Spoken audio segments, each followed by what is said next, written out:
నమస్తే, welcome to NXTG news. ఈనాటి వార్తా విశేషాలు. ఉప ముఖ్యమంత్రిగా పవన్ కళ్యాణ్ బాధ్యతలు స్వీకరించారు. విజయవాడలోని క్యాంపు కార్యాలయంలో ప్రత్యేక పూజలు చేసిన అనంతరం ఆయన బాధ్యతలు చేపట్టారు. ఉప ముఖ్యమంత్రి హోదాలో ఉన్న పవన్ పంచాయతీరాజు, గ్రామీణ అభివృద్ధి, పర్యావరణ, అటవీ, శాస్త్ర సాంకేతిక శాఖల మంత్రిగా బాధ్యతలు స్వీకరించారు. పలు దస్త్రాలపై ఆయన సంతకాలు చేశారు. ఉపాధి హామీ పథకానికి ఉద్యానవన పనుల్ని అనుసంధానించే నిధుల మంజూరు దస్త్రంపై, గిరిజన గ్రామాల్లో పంచాయతీ భవనాల నిర్మాణ దస్త్రంపై ఆయన సంతకాలు చేశారు. అనంతరం సోదరుడు నాగబాబు, వివిధ శాఖల అధికారులు, ఎమ్మెల్యేల నేతలు పవన్ ను అభినందించారు. డిప్యూటీ సీఎంగా బాధ్యతలు చేపట్టిన పవన్ కళ్యాణ్ కు మంత్రులు, జనసేన నేతలు అభినందనలు తెలియజేశారు. ఆయన్ను కలిసిన వారిలో మంత్రులు Nadendla Manohar, Kandula Durgesh, MP Tangella Uday Srinivas, MLA Vamsikrishna Srinivas Yadav, Telugudesam party నేత పిఠాపురం మాజీ ఎమ్మెల్యే వర్మ తదితరులు ఉన్నారు.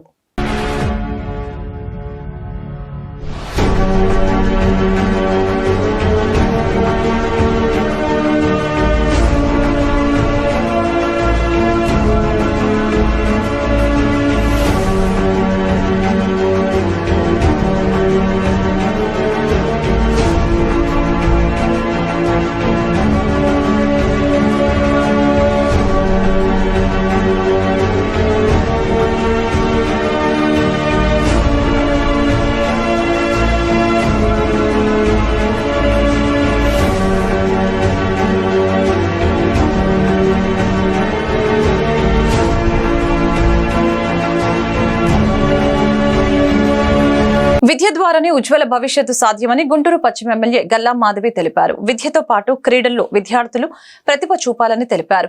పౌష్టికాహారంతోనే సంపూర్ణ ఆరోగ్యం సిద్ధిస్తుందని తెలిపారు. విద్యార్థి దశ నుంచే ప్రశ్నించే తత్వాన్ని అలవర్చుకోవాలని అన్నారు. బుధవారం స్థానిక 35వ డివిజన్ పట్టాభిపురం మున్సిపల్ హైస్కూల్లో స్టూడెంట్స్ కిట్ పంపిణీ కార్యక్రమం జరిగింది. ఈ కార్యక్రమానికి ముఖ్య అతిథిగా ఎమ్మెల్యే గల్లా మాధవి హాజరయ్యారు. ఈ సందర్భంగా విద్యార్థులకు ఎమ్మెల్యే చేతుల మీదుగా కిట్స్ పంపిణీ చేశారు. అదేవిధంగా స్కూల్ ప్రాంగణంలో ఏర్పాటు చేసిన విజయోత్సవ కేకును విద్యార్థులతో కలిసి ఆమె కట్ చేసి ఆనందాన్ని పంచుకున్నారు. ఈ మేరకు విద్యాశాఖ అధికారులు ఎమ్మెల్యేను ఘనంగా సత్కరించారు. అనంతరం గల్లా మాధవి మీడియాతో మాట్లాడారు. ఎన్డీఏ కూటమి ప్రభుత్వం విద్యారంగానికి అధిక ప్రాధాన్యతనిచ్చి విద్యార్థుల ఉన్నత విద్యకు బాటలు వేస్తుందని తెలిపారు. పట్టాభిపురం మున్సిపల్ హైస్కూల్లో విద్యార్థులకు కనీస వసతులు కల్పిస్తామని తెలిపారు. ఈ కార్యక్రమంలో స్థానిక కార్పొరేటర్ బాబు, స్కూల్ హెడ్ మాస్టర్, ఎన్డీఏ కూటమి నాయకులు పాల్గొన్నారు. లంచ్ ప్రాపర్గా తీసుకోండి, డిన్నర్ ప్రాపర్గా తీసుకోండి, జంక్ ఫుడ్ తీసుకోకండి. ఓకే, అమ్మాయిలు మీకు ఫస్ట్ చెప్తున్నాను, ఫోకస్ ఆన్ యువర్ హెల్త్. ఓకేనా? హెల్త్ బాగుంటేనే మీరు ఏం చేయాలన్నా కూడా ముందు హెల్త్ ఇంపార్టెంట్. కాబట్టి జంక్ జోల్కి వెళ్ళకండి, ప్రాపర్ డైట్ తీసుకోండి, కమ్అట్ విత్ ఫ్లయింగ్ కలర్స్. మీరు ఏం చేయాలి అనుకున్నా కూడా ముందు మనకు కావాల్సింది ఏంటి? హెల్త్. ఓకే, మిగతావన్నీ కూడా తర్వాతే. అలాగే అబ్బాయిలు కూడా మీకు ఫోకస్ చాలా ఇంపార్టెంట్. డిస్ట్రాక్షన్స్ ఎక్కువగా ఉండే ఏజ్ అండ్ జెండర్ కాబట్టి మీరు ఫోకస్ ఎక్కువగా చేయండి, చదువు మీద ఫోకస్ చేయండి, డిస్ట్రాక్ట్ అవ్వకండి. రకరకాల థింగ్స్ మిమ్మల్ని అట్రాక్ట్ చేస్తూ ఉంటాయి, వాటి జోలికి వెళ్ళకండి. ముందు చదువు మీద మాత్రమే ఫోకస్ చేయండి. ఓకేనా? ద సెకండ్ థింగ్, అందరూ రీక్రియేషన్ అంటే ఆటలు, పాటలు, స్పోర్ట్స్ మీద కాన్సన్ట్రేట్ చేయండి. ప్రతి ఒక్కరు కూడా చక్కగా స్పోర్ట్స్లో ఇన్వాల్వ్ అవ్వండి, యాక్టివ్గా ఉండండి. అది కూడా మీకు హెల్త్కి బాగా ఉపయోగపడుతుంది. ఓకేనా? అండ్ తర్వాత సార్ అన్నట్టు నేను హాస్పిటల్కి డైరెక్టర్ని మాత్రమే, డాక్టర్ని కాదు. నేను సివిల్ సర్వీసెస్ చేసి IAS కోచింగ్ తీసుకొని ప్రిలిమ్స్ క్లియర్ చేశాను. మీకులాగే చాలా తక్కువ స్థాయి నుంచి చదువుకొని రావడం వల్ల ప్రిలిమ్స్ క్లియర్ చేశానే తప్ప డబ్బులు, మా నాన్నగారికి చదివించే డబ్బులు లేక నేను అక్కడితో అది ఆపేయాల్సి వచ్చింది. కానీ మీకున్న అడ్వాంటేజ్ ఏంటంటే గవర్నమెంట్ తరపు నుంచే ఇలా ఫ్రీగా ఉత్తమమైన మీకు ఉపాధ్యాయులతో, అత్యుత్తమమైన స్కూల్స్లో మంచి సౌకర్యాలతో మీకు ఈరోజు ఎడ్యుకేషన్ అనేది అందించడం జరుగుతుంది. అప్పుడు అలా ఉండేది కాదు. కాబట్టి మాలాంటి వాళ్ళు ఎంతమందో ఎన్నో ఉన్నత విద్యలు చేసి, అంటే నేను MCA చేసినా కూడా నేనేం చేయాలనుకున్నానో చేయలేకపోయాను. అప్పుడు కారణం ఏంటంటే ఆర్థిక పరిస్థితులు లేదా ఇతరత్ర కారణాల వల్ల చేయలేకపోయాను.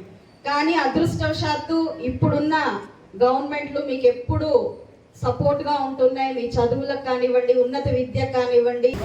ఈ రోజున 35వ డివిజన్లో గల పట్టాపురం మున్సిపల్ కార్పొరేషన్ హై స్కూల్లో స్టూడెంట్స్కి, విద్యార్థులకి విద్యా కానుక కింద బుక్స్, నోట్బుక్స్, యూనిఫారము, కిట్టు కార్యక్రమం, డిస్ట్రిబ్యూషన్ కార్యక్రమం ఏర్పాటు చేసాం. దానికి ముఖ్య అతిథిగా మన గుంటూరు పశ్చిమ నియోజకవర్గం శాసనసభ్యురాలు శ్రీమతి గల్లా మాధవి గారిని ఆహ్వానించడం జరిగింది. వారు ఈ ప్రభుత్వ కార్యక్రమంలో శాసనసభ్యురాలుగా ఎన్నికైన తర్వాత మొదటి కార్యక్రమంగా ఈ కార్యక్రమాన్ని భావించి వారు వెంటనే వచ్చి కార్యక్రమంలో పాల్గొని విద్యార్థుల్లో మమేకమైపోయి వారికి కానుక డిస్ట్రిబ్యూషన్ చేశారు. అట్లాగే స్కూల్ స్టాఫ్ కూడా ఈ కార్యక్రమానికి హెడ్ మాస్టర్ వీరబాబు, అట్లాగే పీటీ సార్లు అందరూ కూడా, అధ్యాపకులు అందరూ కూడా ఈ కార్యక్రమంలో పాల్గొని కార్యక్రమాన్ని విజయవంతం చేసి శాసనసభ్యుల ద్వారా వారికి స్కూల్కి ఏమేమి కావాలో ఇస్తామని చెప్పి శాసనసభ్యురాలు మాధవి గారు వారికి హామీ ఇవ్వడం జరిగింది. భవిష్యత్తులో స్కూల్కి ఏ అవసరాలైనా కూడా వారికి ఏ సమయంలో వచ్చినా కూడా వారు సాయం చేస్తానని చెప్పి వాగ్దానం చేయడం జరిగింది. వారికి ప్రత్యేకంగా ధన్యవాదాలు తెలియకుంటున్నాం. అట్లాగే వారు వెళ్తామంటే మార్గమధ్యంలో 35వ డివిజన్ శానిటరీ కార్యాలయం దగ్గర మన గుంటూరు పశ్చిమ నియోజకవర్గం ప్రజారోగ్య శాఖకు చెందిన శానిటరీ సూపర్వైజర్లు ఆనందరావు గారు, సోమశేఖర్ గారు, అట్లాగే శానిటరీ ఇన్స్పెక్టర్లు భాస్కరరావు గారు, అంగడి బాబు గారు, ఇంకొంతమంది శానిటరీ ఇన్స్పెక్టర్లు గుంటూరు పశ్చిమ నియోజకవర్గానికి చెందిన వారు పిలిచి వారి ఎమ్మెల్యే గారిని శానిటరీ డివిజన్ కార్యాలయంలో వారిని ఘనంగా సన్మానించుకున్నారు. వారు ఈ సందర్భంగా మాధవి గారు కూడా ఈ పశ్చిమ నియోజకవర్గంలో ఎటువంటి శానిటరీ ఇబ్బందులు ఉండకూడదు, ప్రజలకి పరిశుభ్రమైన వాతావరణం అందజేయాలని చెప్పి ప్రతి నిత్యము డివిజన్లో పర్యటిస్తాను, శానిటరీ సిబ్బంది బాగా పనిచేయాలని చెప్పి వారికి చెప్పడం జరిగింది. రాష్ట్ర ప్రభుత్వం కేటాయించినటువంటి స్టూడెంట్స్కి పంపిణీలో భాగంగా గుంటూరు పశ్చిమ నియోజకవర్గ శాసనసభ్యురాలు శ్రీమతి గల్లా మాధవి గారు ఈరోజు మా పాఠశాలలో విద్యార్థులకి ఈ స్టూడెంట్స్ కిట్స్ని ఆవిష్కరించారు.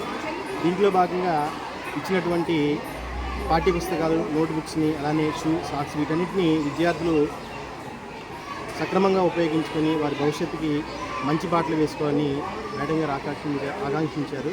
అలానే మా పాఠశాలలో చదువుతున్నటువంటి 500 మంది విద్యార్థులు గాను ప్రస్తుతం వచ్చినటువంటి 400 కిట్ని పంపిణీ చేయడం జరిగింది. మిగిలినటువంటి కిట్స్ని త్వరలోనే మిగిలినటువంటి వాళ్ళకి స్కూల్స్కి రాగానే పంపిణీ చేస్తాము. ఈ కార్యక్రమానికి ఇచ్చేసినటువంటి శ్రీమతి గల్లా మాధవి గారికి, కార్పొరేటర్ బాబు గారికి, అలానే ఎన్డీఏ కూటమిలో పార్టీ సభ్యులు, పార్టీ వాళ్ళందరూ కూడా వచ్చేసిన వారందరూ కూడా మా పాఠశాల తరఫున ధన్యవాదాలు తెలియజేస్తున్నాం. ఏపీ హోంమంత్రిగా వంగలపూడి అనిత బాధ్యతలు స్వీకరించారు. సచివాలయంలోని బ్లాక్ 2లో దసరాలపై సంతకాలు చేసి బాధ్యతలు చేపట్టారు. బాధ్యతలు చేపట్టిన అనంతరం వివిధ శాఖల అధికారులు, నేతలు ఆమెకు అభినందనలు తెలిపారు. రాష్ట్ర ప్రజలు సీఎం చంద్రబాబు ఆశీస్సులతో హోంమంత్రిగా బాధ్యతలు చేపట్టానని వంగలపూడి అనిత తెలిపారు. తనను ఆశీర్వదించిన పాయకరావుపేట ప్రజలకు ఆమె ధన్యవాదాలు తెలిపారు. సచివాలయంలో బాధ్యతలు స్వీకరించిన అనంతరం హోంమంత్రి మీడియాతో మాట్లాడారు. నాపై పెట్టిన గురుతర బాధ్యతను సమర్థవంతంగా నిర్వహిస్తా. దిశ పోలీస్ స్టేషన్ల పేరు మారుస్తాం. పోలీసుల్లో గత ప్రభుత్వ ఆలోచనలతో ఉన్నవారు పక్కకి తప్పుకోవాలి. ప్రజలకు అనుకూలంగా పోలీసులు పనిచేయాలి. సోషల్ మీడియాలో మనోభావాలు దెబ్బతీసేలా వ్యవహరిస్తే కఠిన చర్యలు తీసుకుంటాం. 100 రోజుల్లో గంజాయి, డ్రగ్స్ రవాణా చాలా మేరకు తగ్గిస్తాం. గత ప్రభుత్వంలో పెట్టిన అక్రమ కేసులపై విచారణ జరిపిస్తాం. బాధితులు కేసులు రీఓపెన్ చేయాలని కోరితే తప్పకుండా చేస్తామని అనిత తెలిపారు. లాస్ట్ 5 years లో లా అండ్ ఆర్డర్ విషయంలో చాలా ఇబ్బందికరమైన పరిస్థితులు ప్రజలందరూ ఎదుర్కొన్నారు. ముఖ్యంగా గంజాయి డ్రగ్స్ విషయంలోని కానీ, విచ్చలవిడిగా ఉన్న గంజాయి డ్రగ్స్ నిర్మూలించడం కానీ, అదేవిధంగా అమ్మాయిల మీద జరుగుతున్న అఘాయిత్యాల మీద ఉక్కుపాదం మోపడం కానీ, రాబోయే కాలంలో లా అండ్ ఆర్డర్ విషయంలో ఎక్కడా కూడా ఎటువంటి ఇబ్బంది లేకుండా ఆంధ్రప్రదేశ్ ప్రజలందరూ కూడా సుఖ సంతోషాలతో ఉండాలని మనస్ఫూర్తిగా కోరుకుంటూ దానికి మేమందరం కూడా కృషి చేస్తాం. ఈరోజు రాజు మారాడు, సైనికులు అంటే ఇంతకు ముందులాగే మేము వ్యవహారం చేస్తాము, ఇంతకు ముందులాగే మేము బిహేవ్ చేస్తామంటే కనుక అటువంటి సిచ్యువేషన్స్లో నేను చార్జ్ తీసుకోక ముందే చెప్పాను పోలీస్ డిపార్ట్మెంట్ వాళ్ళకి. అటువంటి వాళ్ళు ఎవరైనా ఇంకా బ్లడ్ అలా నడుస్తూ ఉంది అనుకుంటే కనుక ప్లీజ్ మీరే పక్కకు తప్పుకుంటే పని చేసే వాళ్ళు వస్తారు. నేను ఈ రోజు ఏదో చంద్రబాబు నాయుడు గారికో, పవన్ కళ్యాణ్ గారికో, ఎన్డీఏ లీడర్స్కో మాకో పనిచేయమని చెప్పట్లే. ప్రజలకు అనుగుణంగా పనిచేయండి, ప్రజా రక్షణ విషయంలో పనిచేయండి. మీరు ఏదైతే కాకి డ్రెస్ వేసుకున్నారో దానికి గౌరవంగా మీరు అందరూ పనిచేయండి అని చెప్తున్నా. దాని మీద నేను ఈ రోజుకి కూడా స్టాండ్ అయ్యి ఉన్నా. యాజ్ పర్ లానే వెళ్తాం. ఎక్కడ కూడా డీవియేషన్ అనేది ఉండదు. ఎవరైతే తప్పు చేశారో ఆ తప్పు చేసిన వాళ్ళకి ఎట్టి పరిస్థితుల్లోనే శిక్ష మాత్రం పడుద్ది. అందులో ఎప్పుడో మేము చాలా రోజులైపోయింది మా మీద కేసులు పెట్టేసి మేము బెయిల్స్ మీద బయటకు వచ్చేసాం అనడానికి కూడా లేదు. ఆల్రెడీ బెయిల్ మీద బయటకు వెళ్ళిపోయిన వాళ్ళని కూడా తీసుకొచ్చి మళ్ళీ కేసులు ఓపెన్ చేసే పరిస్థితులు కూడా చాలా ఉన్నాయి, వాళ్ళు అదే రకంగా ఉంటాయి కనుక. సో అలాంటి సిచ్యువేషన్స్లో ఎక్కడ కూడా లా అండ్ ఆర్డర్ విషయంలో గుంటూరు తూర్పు నియోజకవర్గం పరిధిలోని 57 డివిజన్ మధ్యరాల కాలనీ బసవ తారకరాం నగర్ లో నివసించే ప్రజలకు మెరుగైన మౌలిక వసతులు కల్పిస్తామని గుంటూరు తూర్పు ఎమ్మెల్యే నజీర్ అహ్మద్ తెలిపారు. ఈ దిశగా యాక్షన్ ప్లాన్ తయారు చేయాలని మున్సిపల్ అధికారులను ఆయన ఆదేశించారు. సౌత్ సెంట్రల్ రైల్వే స్థలం వివాదం ఈ 2 కాలనీల్లో ఉన్నందున అభివృద్ధి పనులకి కొంతమేరకు అవరోధం కలుగుతుందని తెలిపారు. అయితే ఇక్కడ నివసించే ప్రజలు పన్నులు చెల్లిస్తున్న నేపథ్యంలో వారికి కార్పొరేషన్ అధికారులు వసతులు కల్పించవలసిన బాధ్యత ఉందని తెలిపారు. బుధవారం మధ్యరాల కాలనీ బసవ తారకరాం నగర్ లో ఎమ్మెల్యే నజీర్ అహ్మద్ పర్యటించారు. ఈ కాలనీల అభివృద్ధికి సహాయ చర్యలు యుద్ధ ప్రాతిపదికన చేపట్టాలని కార్పొరేషన్ అధికారుల్ని ఎమ్మెల్యే ఆదేశించారు. వర్షపు నీరు బయటకు వెళ్లేలా కచ్చా డ్రైన్లు ఏర్పాటు చేయాలని సూచించారు. కార్యక్రమంలో కూటమి నాయకులు పాల్గొన్నారు. ప్రాంతాల్లో చాలా కాలం నుండి మురికాలు లేక డ్రైనేజ్ నీరు మురికాలు లేక డ్రైనేజ్ నీరు కదలక ఇళ్లలోకి మురికి నీరు చేరేటువంటి పరిస్థితులు ఉన్నాయి. రాబోయే వర్షాకాలంలో మరింత వర్షాలు పడిన తర్వాత ఈ మురికి నీరంతా ఇళ్లలో చేరి ప్రజలకు అనేక రకాల వ్యాధులు సంక్రమించేటువంటి అవకాశాలు ఉన్నాయని చెప్పి ఈరోజు కార్పొరేషన్ అధికారులతో కలిసి ఇక్కడ పర్యటించి స్థానిక ప్రజల సమస్యలను ముఖ్యంగా కాలువల మీద వారి అభిప్రాయాలను తీసుకోవడం జరిగింది. ఎప్పుడు గతంలో రైల్వే ట్రాక్ ఆనుకున్నటువంటి డ్రైన్ కచ్చా డ్రైన్ని కొట్టి అటు పంపించేటువంటి మార్గం ఉండేది. ఈరోజు రైల్వేస్ వాళ్ళు రోడ్డు నిర్మించడం వల్ల ఆ మురికి నీళ్ళంతా కూడా వెనక్కి తన్ని ఇళ్లలోకి ప్రవేశించేటువంటి పరిస్థితి ఉన్నాయి. దీని మీద వెంటనే ఒక యాక్షన్ ప్లాన్ని తయారు చేసుకొని కార్పొరేషన్ అధికారులు పేద ప్రజలు నివసించేటువంటి ప్రాంతాన్ని వెంటనే అభివృద్ధి చేయాలని చెప్పి మురికి కాలువలు డ్రైన్లు వెంటనే నిర్మించాలని చెప్పి వాళ్ళందరినీ కూడా ఆదేశించడం జరిగింది. దానికోసం అవసరమైతే కమిషనర్ గారితో సంప్రదించి అలాగే రైల్వే అధికారులతో కూడా సంప్రదించి ఈ ప్రాంత ప్రజలకు అవసరమైనటువంటి రోడ్లు కానీ మురికి కాలువ కానీ మౌలిక సదుపాయాలు కానీ పూర్తి స్థాయిలో రాబోయేటువంటి 2-3 నెలల్లో కల్పించేటువంటి విధంగా కార్యాచరణ సిద్ధం చేసుకొని ముందుకు సాగుతామని, అలాగే గుంటూరు నగరంలో ఉన్నటువంటి అన్ని ప్రాంతాల్లో కూడా పర్యటించి ప్రతి ఒక్క ప్రాంతం యొక్క సమస్యల మీద అవగాహన తెచ్చుకొని అధికారులని వాళ్ళందరికీ కూడా అధికారులను అప్రమత్తం చేసి ఆ కార్యక్రమాలని పూర్తి చేసేటువంటి విధంగా ముందుకు సాగుతామని చెప్పి ఈ సందర్భంగా తెలియజేస్తూ ప్రజలందరూ కూడా మీకు ఎటువంటి అవసరం వచ్చినా కూడా మీ సమస్యల మీద స్పందించడానికి మేమందరం కూడా సిద్ధంగా ఉన్నామని చెప్పి ఈ నెల 24వ తేదీన మంత్రివర్గ సమావేశం జరగనుంది. సచివాలయంలో సీఎం చంద్రబాబు అధ్యక్షతన ఉదయం 10 గంటలకు ఈ భేటీ నిర్వహించనున్నారు. కేబినెట్ సమావేశంలో చర్చించవలసిన అంశాలపై ప్రతిపాదనలు పంపాలని అన్ని ప్రభుత్వ శాఖలకు ఆదేశాలు వెళ్లాయి. 21వ తేదీ సాయంత్రం 4 గంటలలోపు ప్రతిపాదనలు పంపాలని ప్రభుత్వం స్పష్టం చేసింది. రాష్ట్రంలో కొత్త ప్రభుత్వం కొలువు తీరిన తర్వాత జరగనున్న తొలి మంత్రివర్గ సమావేశం ఇదే. జనసేన అధినేత ఉప ముఖ్యమంత్రి పవన్ కళ్యాణ్ కు అమరావతి రైతుల నుంచి అపూర్వ స్వాగతం లభించింది. మంత్రిగా ప్రమాణ స్వీకారం తర్వాత తొలిసారి రాజధాని ప్రాంతానికి వచ్చిన ఆయనకు అడుగడుగున రైతులు, మహిళలు, కూలీలు నీరాజనాలు పలికారు. సీడ్ యాక్సెస్ రహదారి నుంచి వెలగపూడి సచివాలయం వరకు పూలు పరిచి ఆహ్వానించారు. వైసీపీ ప్రభుత్వ హయాంలో అమరావతి ఉద్యమానికి మద్దతు తెలిపేందుకు పవన్ రాక అప్పట్లో పోలీసులు అడ్డుకున్నారు. అయినా ఆయన వెనక్కి తగ్గకుండా ముళ్ల కంచెలు దాటుకొని వచ్చి మరీ రైతులకు అండగా నిలబడ్డారు. ఈ సందర్భాన్ని గుర్తు చేసుకుంటూ అన్నదాతలు పవన్ మెడలో ఆకుపచ్చ కండవాలు, భారీ గజమాల వేసి కృతజ్ఞతలు తెలియజేశారు. తాళ్లాయపాలెం కూడలి వద్ద న్యాయదేవత విగ్రహానికి పవన్ పుష్పాంజలి ఘటించారు. కాన్వాయ్కు ఎదురుగా మహిళలు మోకాళ్లపై నిల్చొని నమస్కరించగా వారితో కరచాలనం చేసి ముందుకు సాగారు. సుమారు 6 కిలోమీటర్ల ప్రయాణానికి గంట సమయం పట్టింది.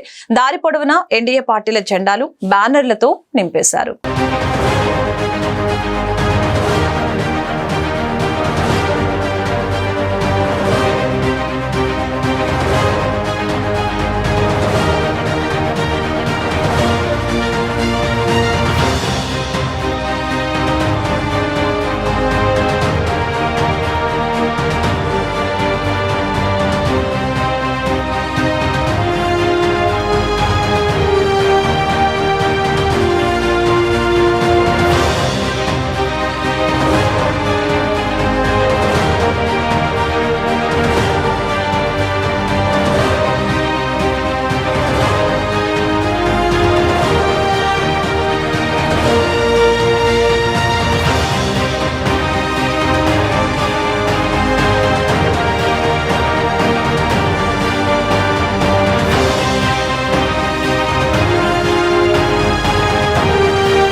గంజాయి రహిత నియోజకవర్గంగా గుంటూరు తూర్పు నియోజకవర్గాన్ని తీర్చిదిద్దుతామని ఎమ్మెల్యే నజీర్ అహ్మద్ స్పష్టం చేశారు.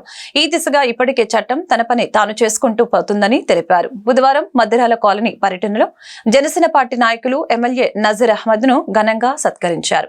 ఈ సందర్భంగా వారు ఈ కాలనీలో విచ్చలవిడిగా కొనసాగుతున్న గంజాయి విక్రయాల గురించి ఎమ్మెల్యే దృష్టికి తీసుకుని వచ్చారు. గంజాయి మత్తులో యువత తూలుతుందని ఆవేదన వ్యక్తం చేశారు. దీనికి ఎమ్మెల్యే సానుకూలంగా స్పందించి గంజాయి విక్రయాలపై ఉక్కుపాదం మోపుతామని వారికి భరోసా ఇచ్చారు. ఈ కార్యక్రమంలో జనసేన పార్టీ నాయకులు చెంగలశెట్టి శ్రీనివాసరావు, బెల్లంకొండ ప్రదీప్, సుబాని, పవన్, కిరణ్, వేణు తదితరులు పాల్గొన్నారు. వైఎస్ఆర్సీపీ అధినేత వైఎస్ జగన్మోహన్ రెడ్డిని తాడేపల్లిలోని తన క్యాంపు కార్యాలయంలో బుధవారం పలువురు నేతలు కలిశారు. వైఎస్ జగన్ ను కలిసిన వారిలో మాజీ మంత్రి ఆర్కే రోజా, మాజీ ఎమ్మెల్యే రామిరెడ్డి, ప్రతాప్ కుమార్ రెడ్డి తదితరులు ఉన్నారు. ఉదయం నుంచి క్యాంపు కార్యాలయానికి పెద్ద ఎత్తున కార్యకర్తలు తరలివచ్చారు. అందరినీ కలిసిన వైఎస్ జగన్ వారికి ధైర్యం చెప్పారు. ఈ నెల 21న అసెంబ్లీ సమావేశాల దృష్ట్యా వైఎస్ఆర్సీపీ అధ్యక్షుడు వైఎస్ జగన్ కార్యక్రమాల్లో పలు మార్పులు జరిగాయి. అసెంబ్లీ సమావేశాల నేపథ్యంలో విస్తృత స్థాయి సమావేశాన్ని పార్టీ ముందుకు జరిపింది. ఈ నెల 22కి బదులుగా ఈ నెల 20నే విస్తృత స్థాయి సమావేశం నిర్వహించనుంది. ఇటీవల ఎన్నికల్లో గెలుపొందిన ఎమ్మెల్యేలు, పోటీ చేసిన అభ్యర్థులు ఈ సమావేశానికి హాజరవుతారు. అలాగే పార్లమెంట్ నియోజకవర్గాల్లో పోటీ చేసిన అభ్యర్థులు ఈ సమావేశానికి హాజరవుతారు. పార్టీ అధ్యక్షుడు వీరికి దిశానిర్దేశం చేయనున్నారు. ఉప ముఖ్యమంత్రిగా కొణిదెల పవన్ కళ్యాణ్ బాధ్యతలు స్వీకరించడంతో జన సైనికుల ఆనందానికి హద్దే లేకుండా పోయింది. గత 10 ఏళ్లుగా కోట్లాది మంది అభిమానులు, జన సైనికులు, వీర మహిళలు ఎదురు చూసిన శుభవేళను ఒక చారిత్రాత్మక ఘట్టంతో పోల్చారు. జనసేన పార్టీ జిల్లా అధికార ప్రతినిధి ఆళ్లహరి ప్రతినిత్యం ప్రజల కోసం పరితపించే పవన్ కళ్యాణ్ ఎక్కడ నెగ్గాలో కాదు, ఎక్కడ తగ్గాలో చేసి చూపించాడని కొనియాడారు. బుధవారం సాయంత్రం జిల్లా కలెక్టరేట్ ప్రాంగణంలోని తెలుగు తల్లి విగ్రహానికి జన సైనికులు పూలాభిషేకం చేశారు. అనంతరం జనసేన పార్టీ నాయకులు స్వీట్స్ పంచుకొని ఉప ముఖ్యమంత్రిగా బాధ్యతలు స్వీకరించిన పవన్ కళ్యాణ్ కు శుభాకాంక్షలు తెలిపారు. అనంతరం ఆళ్లహరి మీడియాతో మాట్లాడారు. వైసీపీ పాలనలో ప్రజాస్వామ్య వ్యవస్థ కుప్పకూలిపోయిందని ఆరోపించారు. దేశ ప్రధాని నరేంద్ర మోదీ, రాష్ట్ర ముఖ్యమంత్రి చంద్రబాబు, ఉప ముఖ్యమంత్రి పవన్ కళ్యాణ్ ఆధ్వర్యంలో అవినీతి రహిత సమాజం ఆవిర్భవిస్తుందని చెప్పారు. ఈ కార్యక్రమంలో ఎన్డీఏ కూటమి నాయకులు బాలకృష్ణ, నంది, సరస్వతి తదితరులు పాల్గొన్నారు. దేశం కోసం, ఈ తెలుగు ప్రజల కోసం పరితపించేటువంటి నాయకుడు, భరతమాత ముద్దుబిడ్డ, తెలుగు తల్లి కన్నబిడ్డ అయినటువంటి జనసేనాని పవన్ కళ్యాణ్ గారు ఈ రోజున ఆంధ్రప్రదేశ్ రాష్ట్ర ఉప ముఖ్యమంత్రిగా ప్రమాణ స్వీకారం చేయడం రాష్ట్ర చరిత్రలోనే సువర్ణాధ్యాయంతో గత 5 సంవత్సరాలుగా రాష్ట్రంలో ఉన్నటువంటి అన్ని వ్యవస్థలు కుప్పకూలిపోయి ప్రజాస్వామ్య వ్యవస్థ ప్రమాదకర స్థితిలో ఉన్న సమయంలో మోదీ గారి నాయకత్వంలో, చంద్రబాబు నాయుడు గారి నాయకత్వంలో, పవన్ కళ్యాణ్ గారి నాయకత్వంలో కూటమి అధికారంలోకి రావడం, అదే సమయంలో ఈ రాష్ట్ర ఉప ముఖ్యమంత్రిగా పవన్ కళ్యాణ్ గారు సంతకం చేసి ఈ రోజున సచివాలయంలో పదవి బాధ్యత స్వీకరించడం అనేది చాలా గర్వకారణం. ఈ సమయం కోసం గత 2 దశాబ్దాలుగా ఈ వ్యవస్థలో మార్పు రావాలని, అవినీతి లేని సమాజ స్థాపన కోసం 2 దశాబ్దాలుగా పోరాడుతున్నటువంటి పవన్ కళ్యాణ్ గారి శ్రమ ఫలించిన రోజు ఈ రోజున. పవన్ కళ్యాణ్ గారు సంతకం కోసం, ఈ రాష్ట్రంలో పాలనలో భాగస్వామ్యమైనటువంటి సంతకం కోసం కొన్ని కోట్ల కళ్ళు ఎదురు చూసినటువంటి రోజు ఈ రోజున. ఇటువంటి పరిస్థితుల్లో రాష్ట్రంలో సమూల మార్పు రావాలని, అవినీతి, కులపిచ్చి, కుల మత ప్రాంత భేదాలు లేనటువంటి సమాజం కోసం ఈ రోజున రాష్ట్రంలో ఒక మంచి పరిపాలన కొనసాగుతూ ఉంది.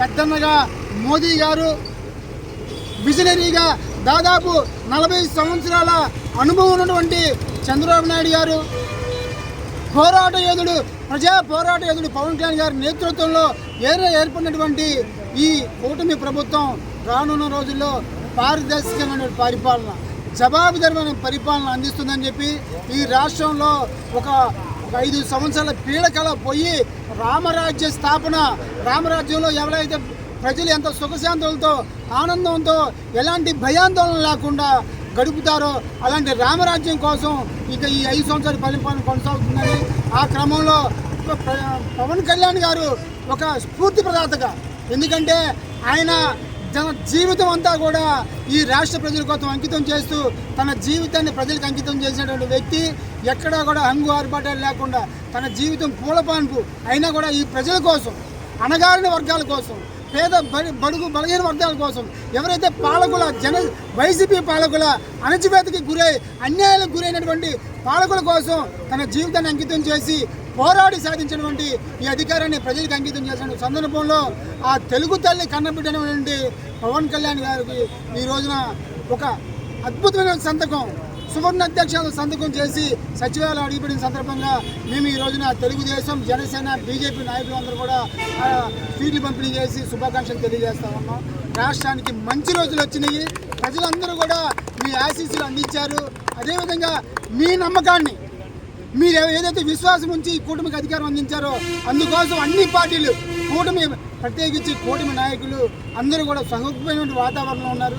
ఇప్పుడు స్వీకరించినటువంటి పదవుల్లో ఉన్నటువంటి మంత్రులు కానీ, ఎంపీలు కానీ ఎక్కడా కూడా కూటమి చెప్పినటువంటి మోదీ గారు, చంద్రబాబు నాయుడు గారు, పవన్ కళ్యాణ్ గారు ఏదైతే తూచా తప్పకుండా చెప్పారో వారిని సక్రమంగా పరిపాలించి ఈ దేశ శాసనసభ వ్యవహారాల మంత్రిగా పయ్యావుల కేశవ్ బాధ్యతలు స్వీకరించారు. అసెంబ్లీలోని మంత్రి కార్యాలయంలో ఆయన బాధ్యతలు చేపట్టారు.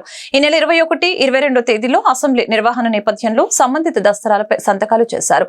ఆ తర్వాత సమావేశాల నిర్వహణ తదితర అంశాలపై అధికారులతో సమీక్షించారు. అనంతరం టీడీపీ శాసనసభ పక్ష కార్యాలయంలో ఎన్టీఆర్ చిత్రపటం వద్ద మంత్రి నివాళులర్పించారు. శాసనసభ సమావేశాల్లో రాష్ట్ర అభివృద్ధికి, ప్రజా సంక్షేమానికి సంబంధించి అర్థవంతమైన చర్చలు జరగాలని ఆకాంక్షించారు. సీఎం చంద్రబాబు సారథ్యంలో రాష్ట్ర ప్రజలకు జవాబుదారీతనంతో కూడిన పారదర్శక పాలన అందించేందుకు కృషి చేస్తామని తెలిపారు. సభకు మాజీ సీఎం జగన్ రావాలని తెలిపారు. సమస్యలపై ఆయన మాట్లాడాలని కోరుకుంటున్నట్లు చెప్పారు. సభలో స్వపక్షమైన విపక్షమైన తామేనని అన్నారు. ప్రజల కోసం ఏ పాత్ర పోషించడానికైనా సిద్ధంగా ఉంటామని తెలిపారు. జగన్ ప్రభుత్వంలో పథకాలన్నీ నేతి బీరకాయ తరహాలోనే అమలయ్యాయని మంత్రి కొలుసు పార్థసారథి తెలిపారు. అమరావతిలో నిర్వహించిన మీడియా సమావేశంలో ఆయన మాట్లాడారు. వైసీపీ ప్రభుత్వంలో 26 లక్షల ఇళ్లలో కేవలం 6 లక్షల ఇళ్లు మాత్రమే నిర్మించారని తెలిపారు. పేదలందరికీ ఇల్లు అని చెప్పి సగం సగం పనులు చేశారని విమర్శించారు. గడిచిన 5 ఏళ్లలో గృహ నిర్మాణంలో రాష్ట్రం అధమ స్థానంలో నిలిచిందని తెలిపారు.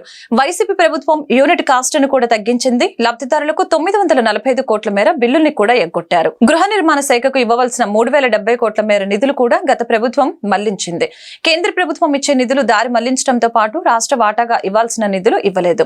గడిచిన 5 ఏళ్లలో పశ్చిమ బెంగాల్లో 45 లక్షల ఇళ్లు నిర్మించారు. ఏపీలో కేవలం 6,08,000 ఇళ్లు మాత్రమే నిర్మించారు. గత ప్రభుత్వం లబ్ధిదారుల పేరిట రుణాలు తీసుకుంది. జగనన్న కాలనీల్లోనూ రాష్ట్ర వాటా నిధులు లేవు, అన్ని కేంద్రానివే అని కొలుసు పార్థసారథి తెలిపారు. పేదల ప్రభుత్వం, ఎస్సీ ఎస్టీ బీసీల ప్రభుత్వం అని చెప్పిన గత ప్రభుత్వం గృహ నిర్మాణంలో మాత్రం ఈ పేద వర్గాలందరికీ కూడా అన్యాయం చేసిందని చెప్పేసి మనం చేస్తా ఉన్నాను. నేను ఏ విధంగా అంటే తెలుగుదేశం ప్రభుత్వం హయాంలో అంటే 2014-2019 మధ్యలో 2,50,000 యూనిట్ కాస్ట్గా ఉన్న గృహం యూనిట్ కాస్ట్గా ఉంటే ఈ ప్రభుత్వం వచ్చిన తర్వాత, వైసీపీ ప్రభుత్వం వచ్చిన తర్వాత ఆ యూనిట్ కాస్ట్ని మొత్తం 1.8 lakhsకి తగ్గించేసింది. తగ్గించడమే కాకుండా రూరల్ కొన్ని అర్బన్ డెవలప్మెంట్ ఏరియాలు అయితే రాష్ట్ర ప్రభుత్వం ఒక్క పైసా కూడా బెనిఫిషరీకి ఇవ్వాల. మున్సిపల్ పరిధిలో మాత్రం 10,000 మాత్రం ఇచ్చారు, 30,000 మాత్రం ఇచ్చారు. 2014-19 మధ్యలో చంద్రబాబు నాయుడు గారు ముఖ్యమంత్రిగా ఉన్నప్పుడు ₹1,00,000 రాష్ట్ర ప్రభుత్వ వాటాగా ఈ స్కీమ్ని నిర్వహించారని చెప్పేసి ఈ సందర్భంగా తెలియజేస్తా ఉన్నాను. నేను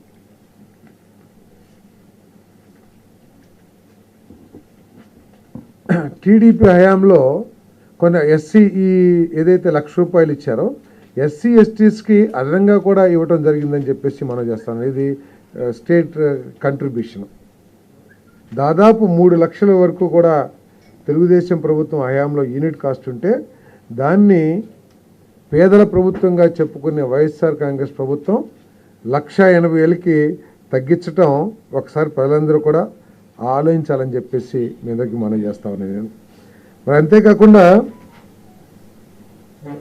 తెలుగుదేశం ప్రభుత్వం 2014-19 మధ్యలో పూర్తిగా స్టేట్ ఫండ్స్తోనే రాష్ట్ర ప్రభుత్వ నిధులతోనే 4.43 లక్షల ఇళ్ళని నిర్మించి పేద ప్రజలకు అందించిందని చెప్పేసి కూడా మనం చేస్తా ఉన్నాం. వైఎస్ఆర్ కాంగ్రెస్ ప్రభుత్వం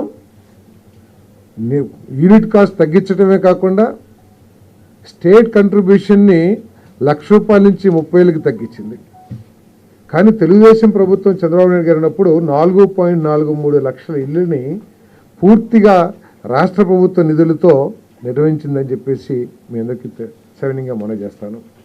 మరి పేదల ప్రభుత్వం అని చెప్పుకునే వైఎస్ఆర్ కాంగ్రెస్ ప్రభుత్వం ఈ 4.43 లక్షల ఇళ్లలో దాదాపు సగం ఇళ్లకి 937 కోట్ల వరకు బిల్లులు చెల్లించుకోకుండా ఎగ్గొట్టిన వైనాన్ని కూడా రాష్ట్ర ప్రజలందరి దృష్టికి తీసుకొస్తుందని చెప్పేసి మనం చేస్తాను. జనవరి 2020 అట్టహాసంగా పాత బిల్లులను కూడా మేము రిలీజ్ ఈ వార్తలు ఇంతటితో సమాప్తం. మరొక బులెటిన్లో మళ్ళీ కలుద్దాం. నమస్కారం.